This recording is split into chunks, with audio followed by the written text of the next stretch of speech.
Alex Pereira is looking pretty invincible at the moment. He's looking unstoppable. He's going to go up to heavyweight and challenge for the title. Who's going to win? Alex Pereira versus Tom Aspinall? Well, of course it's going to be Tom Aspinall, but I got recommended this video the other day, and it's Alex Pereira's last loss within kickboxing, and I thought, because he's looking so invincible recently, okay, he lost against Israel Adesanya, but whatever, we like to discount that one, because it's still 3-1 to Pereira. So all you Izzy fans, I don't want to hear it. I always see in Pereira's Instagram comments little gifs or gifs of Israel Adesanya beat Pereira once. Get over it, fanboys. Anyway, yeah, because Pereira's looking pretty good right now, I thought taking a look at this fight and reacting to it and breaking it down could be a good way of seeing how far Pereira has come. So this guy's name is Artur Kayshenko. Maybe you pronounce it Arthur, whatever, we'll call him Artur Kayshenko. And this fight took place in 2016, so a very long time ago. We can even see how much more Pereira's filled out now compared to here. And I will also say up front right now, guys, this guy on the right, Kayshenko, has popped for steroids. Artur Kayshenko has been stripped of his AFC title following positive doping test results. He's been banned to compete retroactively for 4 years, starting from July 24th, 2019. Kayshenko was campaigning for a super fight against Cedric Doumbé up until recently. People said, well, I can't say I'm surprised. Great style, entertaining fighter, but man, he's ballooned up in mass in the later years. Ridiculous difference. Someone else said, come on, everyone is on something, at least at this level. Honestly, just let them dope. At least we won't have to speculate who is on what. The only problem with that is that if you let people juice openly, you're playing with people's lives, because what if someone wants to fight clean and they don't want to take it? You just get into messy territory when you start saying let all the fighters hop on the gear. The only way to do it properly is to make an organization specifically that is marketed as untested. If we take a look at Kayshenko here in his younger years, you can see he's got a little bit of muscle on his frame, but nothing spectacular. Like, take a look at him here and then compare that to this. The man's traps and delts have absolutely ballooned up out of nowhere. You could say he's just flexing in that picture, but even if you take a look at this picture, you can see traps and delts, chest, arms, everything is ballooned up. These are telltale signs of someone who's on the gear. You don't just spend your entire martial arts career looking a certain way, then out of nowhere get jacked. Now, you could say Alex Pereira's juicing, but there's no real sign that he is, judging by his physique. And he hasn't lost any power. He hasn't lost any size since coming to the UFC. Anyway, let's jump into this fight and specifically take a look at Alex Pereira's improvements since then. Fight kickboxing 3 rounds, 3 minutes. No headbutt, no elbow, no clinching, no clinch. Take it down, no. So the referee said no headbutt, no elbow, no take it down. So we've got Alex Pereira throwing that kick. We don't see Pereira throw kicks like that much more. Just a high kick, naked, without setting it up. Okay, nice little sweep there by Kayshenko. Oh, there's that left hook by Alex. He threw a 1-2. Left hook to the body. 1-2. Boom. But this Kayshenko's tough, especially with all that juice in the system. I guarantee that actually hurt Kayshenko as well, because the way he moved after taking that liver shot. Look. So he backs up right here. He's got a good poker face. You can see his jaw clenching. That hurt. There's that patented leg kick by Pereira, where he doesn't really twist his hips that much and doesn't turn his foot over. So he's still got that technique. Kayshenko's just on his back foot at the moment, trying to stay away from the power of Pereira. Probably trying to set him up. Nice, we got a body kick by Pereira. Low kick. Nice. See, Pereira's looking decent here. One thing that we know from Pereira's fights is that he doesn't really dominate up until he gets the knockout. He kind of just keeps the fight even, and then he KOs people. But here, he's got a little bit more of a pace on him than usually. But obviously, it's going to be like that in kickboxing, mainly because of the bigger gloves, so you can get away with defending yourself in ways that you wouldn't be able to in the UFC with 4-ounce gloves. Oh, overhand right, just barely missed by Pereira. There's that left hook. Right low kick followed by left hook again. See, Pereira's actually dominating this fight pretty nicely. I know we're only a minute and a half in. Right body hook. Another weapon we don't really see too much from Pereira these days is the right body hook. Oh, okay, Kayshenko caught him there. So they both throw at the exact same time. Pereira throws, is it a hook? An overhand right. Yeah, it's like a hook, and then Kayshenko catches Pereira at the exact same time and stumbles Alex. So watch right now. Boom. Did that stumble Pereira? And that's what Kaishenko needs to do here, is get Pereira to respect his power. Kaishenko staying patient. Just waiting for the opening. I love that little combination by Pereira. It's kickboxing 101. Fundamentals. Left hook, right body kick.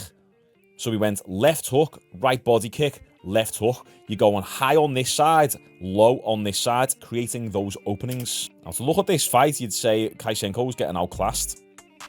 Pereira's like, right, come on, bring it on. Where's your attack? Nice body hook by Kaishenko.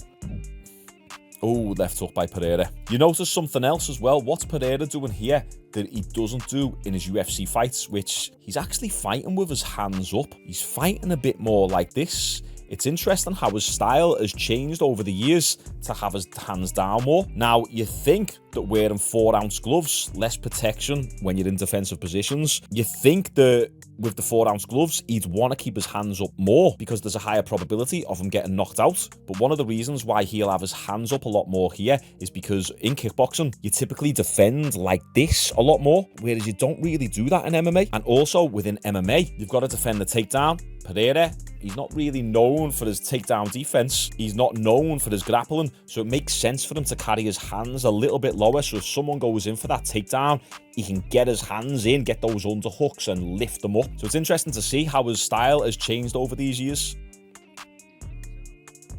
Oh, that left hook again, man. It's hard to see how Arthur's going to win this fight. But we have faith in the Juice Monkey. I like that delayed off-rhythm combination that Pereira throws as well. He throws the overhand right and then waits a slight microsecond and then throws the left hook. So he's not throwing them in one clean combination. It's kind of like 1 and then 2. And it's just those little off-rhythm moments that can catch your opponent. So right here, throws it and then, you see what I mean? That's it. We haven't really seen too many low kicks. Nice little spinning kick by Pereira then. Another thing we don't see Pereira throw anymore. I'd like to see a few more wheel kicks and spinning back kicks from Pereira in the UFC. The only problem with them is you've got a higher probability of getting taken down. So I can understand why Pereira keeps his weapons and his arsenal limited within MMA. Whereas within kickboxing, you've got tools that you can use a little bit more freely than you can in MMA. Although you can't elbow, you can't clinch. Round 2. There's that right kick again. Oh, right kick again. As Arthur was circling to his right, or to his left, spinning kick. Oh, that was a nice combination. I like that. The double hook to the body by Kaishenko, followed by the right low kick. Nice kickboxing combination there. So watch, body, low kick. Classic. But nice, simple, but effective. See, now we're noticing Kaishenko go to Alex Pereira's body a lot more. He throws the body hook again and then goes with the left high kick. You can see how Kaishenko is mixing it up. He went left hook to the body, right low kick. And then he went right hand to the body, left hook to the body, left high kick. These aren't complex combinations, and just isolating each combination by itself, it doesn't really look that impressive. But when you put those two combinations back to back, they become incredibly effective because you're being diverse with your attack, and then you're going low on that side, and then high on that side, and then to the body there, and then your right hand to the body. You're mixing it up nicely, but with the fundamentals. I'm interested to see how Kaishenko is going to win this fight. He's definitely picked it up more now. See, he's going to the body. That's going to set up the head. See, that was 3 shots to the body of Pereira then. So that's going to set up the headshot for Kaishenko. Pereira with the right high kick then. Ooh, what was that? Did that land then? Looks like maybe a knee. Oh, the knee. Oh, jumping knee by Pereira. Kaishenko, good footwork to get round the back of Pereira. Low kick. Speed on that. I like that straight to the body by Kaishenko as well. Oh, high kick by Kaishenko. Nice. I mean, this guy is a bit of a tank. Like, look at his delts, look at his back. You can tell he's on the gear. Apparently, he used to fight at 155 pounds, I think it was, or the equivalent in kilos, whatever that is. So to pack on that much mass, oh, and that body shot as well. Take a look at that, listen. Boom. Nice left hook to the body. You see Kaishenko's turning it up now. Oh, that left hook. Oh, look, yeah, I mean, look at the pressure that he's putting on him now. Is he going to get him with that left hook? It looks like he's setting that left hook up to the head. All those body shots. There you go. Yeah, yeah. Oh, damn. He's here, Pereira. Yeah, no clinching. Reset. Yeah, Pereira's hit. Damn. This guy's got power. Wow. Is he standing 8 count again?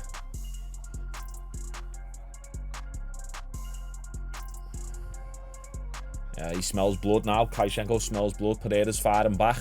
Low kick. Oh, that body, head. Oh, nice. Let's just take this back a sec. Kaishenko goes body, head. They both get through as well. Look at him. He's swinging for the fences.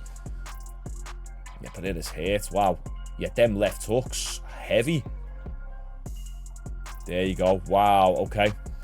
Kaishenko just waited for his moment there. Oopsie, that's me reaction playlist kicking in. Next video. That Kaishenko's a beast. You could tell he was just waiting for his moment. That first round, he kind of got pieced up a little bit. And then as the second round was going, he just started turning it on Pereira. Now, if these two were to fight again, I fully believe that Pereira would absolutely destroy him, especially a natural version of Kaishenko. And how interesting is it to see the evolution of his game? The way now he holds his hands right down here. Previously, he used to hold his hands up. That's obviously going to be to do with the gloves and the fighting style and the different weapons that are going to be coming at you and different ways of defending yourself. We've seen Pereira throw spinning attacks that he doesn't really throw that much now. We didn't actually see Pereira throw that many low kicks. Was it maybe 2 or 3 low kicks? If anything, he was throwing more body kicks and head kicks in this fight, whereas we don't see him throw too many body kicks or... I mean, when was the last time you really seen Pereira throw a head kick? Like, I can't really recall. Obviously, he throws head kicks. They just don't see as much of a part of his game as they did in this kickboxing fight that he had. And a big part of that as well is that if you go for a head kick, or even just kicks in general, you've got a high probability of that kick being caught and getting taken down. Now, it's kind of hard to catch low kicks. It's kind of hard to catch high kicks. It's a lot easier to catch body kicks. That being said, I think what we can establish by watching this is that Pereira now only uses the weapons that he needs. He hasn't got a massive arsenal and loads of tools to get the job done. He's just sharpened the tools